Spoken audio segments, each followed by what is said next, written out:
देखिए, जैसा नितिन जी को विकासांचे महामेरू ये एक टाइटल मिला था। We are blessed to have him as our member of parliament, और वो नागपुर के हैं, ये हमारे लिए बहुत गौरव की बात है। ना सिर्फ नागपुर, ना सिर्फ विदर्भ, बल्कि पूरे राष्ट्र में जो राष्ट्र निर्माण का काम हो रहा है, अगर देखा जाए तो सिंगल एंड मोस्ट परफॉर्मिंग अगर कोई मंत्री है तो वो आदरणीय नितिन जी है। और वो उनका जो भी कार्य होता है, और हम कहीं बाहर जाते हैं और वहाँ बताया जाता है कि ये नितिन जी ने रोड बनाया, ये रोड की कल्पना, ये रोड का विजन और ये रोड का एग्जीक्यूशन नितिन जी ने किया है, तो हम बहुत गर्व से बोलते हैं कि नितिन जी हमारे हैं और हमारे नागपुर के। बहुत ही संवेदनशील, डाउन टू अर्थ उनकी पर्सनैलिटी है। कई समय पे कई बार मुझे ये लाभ मिलता है कि मेरी उनसे मुलाकात हो, और वो जिस तरीके से, जिस आत्मीयता से और जिस मन से उनसे जब मुलाकात होती है, तो ऐसा लगता है कि ऐसा नेतृत्व और ये लेवल का नेतृत्व इतना डाउन टू अर्थ हो सकता है, ये अपने आप में बहुत लोगों को, मेरे जैसे कई लोगों को मोटिवेट करते हैं और हमारा मॉरल बूस्ट करते हैं। और he is very serious about industrialisation of Vidarbha, तो उसके लिए वो कार्यरत रहते हैं। उस विषय में हमारी कई बार उनसे मुलाकात होती रहती है। खुशी की कोई इंतहा नहीं रहती है, लेकिन मैं आपको बता दूं कि जो इंफ्रास्ट्रक्चर डेवलपमेंट नितिन जी के माध्यम से और नितिन जी के आने के बाद हुआ है, तो और देवेंद्र जी, ये दोनों का जो कॉम्बिनेशन है, ये एक और एक दो नहीं होते, ये एक और एक 11 होते हैं विदर्भ और नागपुर के लिए। और इन्होंने जिस तरीके का इंफ्रास्ट्रक्चर डेवलपमेंट किया है, कोई भी कोई भी एक मतलब कोई भी क्षेत्र का अगर इंडस्ट्रियलाइजेशन बढ़ाना हो या वहाँ पे इंडस्ट्री अट्रैक्ट करना हो, तो सबसे की फैक्टर आता है वहाँ का इंफ्रास्ट्रक्चर।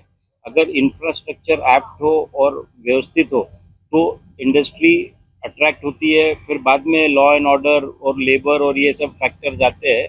तो यहाँ पे जैसे बोलते हैं ना, पूरा गेम, पूरी व्यवस्था सेट है। अब बस एक बड़ी इंडस्ट्री की ज़रूरत है, उसका वेट कर रहे हैं, उसके लिए नितिन जी कार्यरत है। मुश्किल लगता है, और उनके पॉलिटिकल विल से, उनके एफर्ट से और उनके टायरलेस अनवेवरिंग सपोर्ट से ही ये पॉसिबल हो पाया। ऐसा बोलने में कोई अतिशयोक्ति नहीं है। देखिए, इंफ्रास्ट्रक्चर डेवलपमेंट अगर होगा, शहर का विकास होगा, तो उसके साथ साथ ट्रेड और कॉमर्स में भी वृद्धि होती है। और यही कारण है कि हम इसका श्रेय नितिन जी और देवेंद्र जी को देते हैं, और हम हर्ष के साथ कहते हैं कि ये हमारे नेता है। एकदम स्ट्रेट फॉरवर्ड, दिल से बोलने वाले व्यक्तित्व, और कभी शब्दों को मन में कुछ है और बोल रहे कुछ है ऐसा नहीं करते। जो बात है स्पष्ट सामने रखते हैं। जैसे कोई हमारा प्रपोजल है जो डुएबल नहीं है और पॉसिबल नहीं है, तो उसमें स्पष्ट बता देते हैं कि ये हो नहीं सकता, और इसको तुमने फॉलो अप करना नहीं, और ऐसे मुद्दे को सपोर्ट करना नहीं। और जो हो सकता है उसको पूरी तरीके से उसका पाठ पुरावा करते हैं और उसका रिजल्ट ला के देते हैं। उनको विदर्भ उनके दिल में है, नागपुर उनका हृदय स्थल है, और इसके डेवलपमेंट के लिए वो हर समय प्रयासरत रहते हैं। और उनको मालूम है कि शहर क्षेत्र का विकास के लिए इंडस्ट्रियलाइजेशन कितना ज़रूरी है, और उसके लिए सिर्फ गवर्नमेंट की पहल का वेट नहीं करते हुए अपने खुद के एफर्ट्स और हमारे लोगों के जॉइंट एफर्ट्स करा के वो एडवांटेज विदर्भ के माध्यम से इसको आगे ले जाने की पहल कर रहे हैं।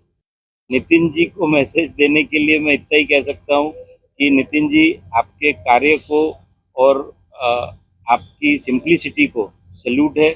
और आपने जिस तरीके से कोविड में लोगों को संरक्षण दिया और लोगों का ध्यान रखा, जनता का ध्यान रखा, वो हम भूले नहीं है। आप ऐसे ही कार्य करते रहिए। हम ब्लेस्ड है आपको साथ देने के लिए, और आप हमारा नेतृत्व करते रहिए। इसी के साथ मैं उनको जन्मदिन की बहुत सारी शुभकामनाएं देता हूँ।